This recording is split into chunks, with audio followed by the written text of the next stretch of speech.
कर्ज दिले हे तुम्हाला माहिती आहे. आणि 500 कोटीची आमची स्मार्ट सिटी गुंडाळली आणि ती एका भागात केली, ती पुणे शहरात नाही केली. लक्षात घ्या. म्हणजे ह्या सगळ्या गोष्टीचा ओघ केल्यानंतर पुणे शहराला काय मिळलं हा महत्वाचा भाग आहे. मेट्रो झाली, मेट्रोला जाळी झालीत का? आज स्वारगेट तशीच राहिली. पुढचा काही टप्पा राहिलाय, मग ह्या टप्प्यात आपण जाणार आहे का? मग हे का उशीर होतोय? नुसतं एक एक प्रकल्प एक रोड चालू झाला, 2 झाली म्हणजे पुणे शहराची मेट्रो झाली नाही. हे सगळं करण्यासाठी मग आपण का थांबतोय? काय अडचणी येत आहेत? आणि ह्या सगळ्या गोष्टी जर आपल्याला करायच्या असतील तर कधीतरी आपल्याला या 10 वर्षातला बदल पुणेकरांना करावा लागेल. कारण शेवटी विचाराची लढाई विचार होणार आहे. आपण विधानसभेत बघितलं की सगळ्या प्रकारच्या विधानसभेमध्ये पुणे शहराच्या प्रत्येक प्रश्नावर मी बोललो. मग तात्या म्हटलं तसे मी अंमली पदार्थ बोलतो, तुम्हीच लिहित होता सगळे. तर अंमली पदार्थ नुसतं शाळेत आलाय, सगळ्यांच्या उमरेहून थांबलाय. प्रत्येकाच्या उमरेहून थांबला. घरात घ्यायचा का नाही आपल्या पालकांच्या हातात आहे.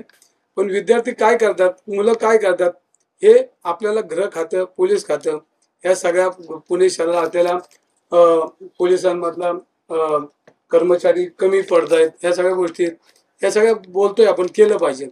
आज शेतकऱ्यांचे प्रश्न, पुणे शहरात 40% जास्त शेतकरी आहेत. म्हणजे आज पुणे शहरामध्ये आम्ही तिघही शेतकरी आहेत. त्यामुळे विषय असा की शेतकऱ्यांचे बरेच प्रश्न आहेत. आज दूध घ्यायला गेलं तर 22 रुपये लिटरने आमच्याकडनं घेतलं जातं आणि गोळी पेंट 20 रुपये किलो आहे.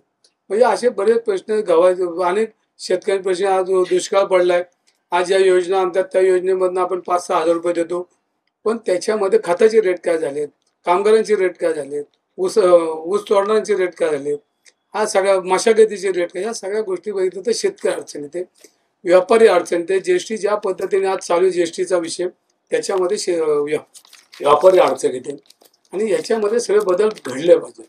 मग विद्यार्थ्यांचे 83% बेरोजगारी, हा बी विषय महत्वाचा आहे. पर्यावरणाचा विषय आहे आणि अनेक विषयामध्ये आपल्याला भांडण्यासाठी, लढण्यासाठी जर 400 पार होणार असतील ते एक आला तर काय फरक पडणार आहे. आणि मग तिथं गेलं तर मालका पुढे काय बोलतच नाहीत. तिथं मालक बसलेले असतात. मग